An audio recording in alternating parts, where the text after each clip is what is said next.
Si bien cada signo que aparece son fundamentales, el signo de la caridad del cobre de Mamá Chola o Mamá Huengue.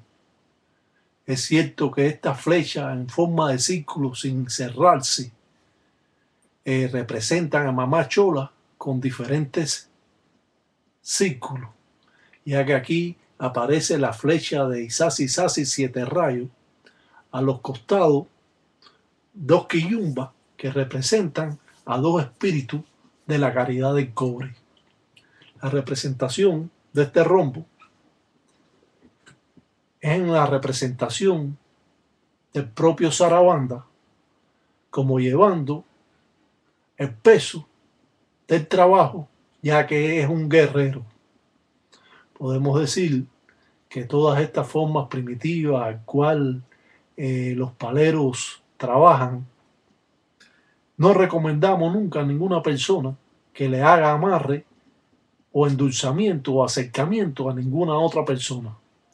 Simplemente que no quiere estar con uno, pues que coja su camino, que ya aparecerá otro.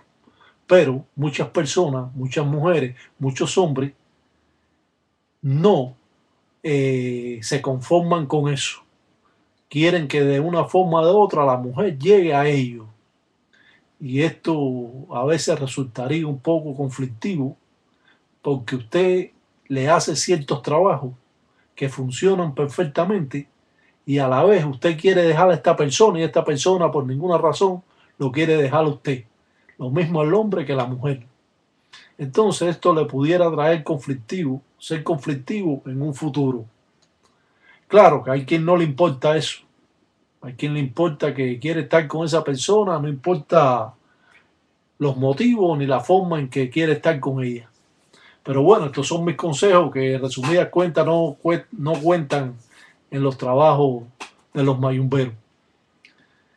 Cuentan en los trabajos que quieran hacer cualquier otra persona. La realidad es que tenemos que enseñar a todas las personas paso a paso los diferentes trabajos o firmas que se realizan.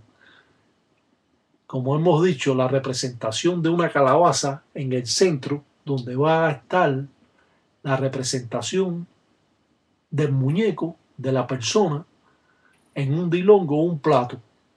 Como hemos dicho en otros segmentos, estos trabajos, como no se hacen delante de la enganga, simplemente se pueden hacer en una cazuela de barro, echar todo lo que hemos dicho anteriormente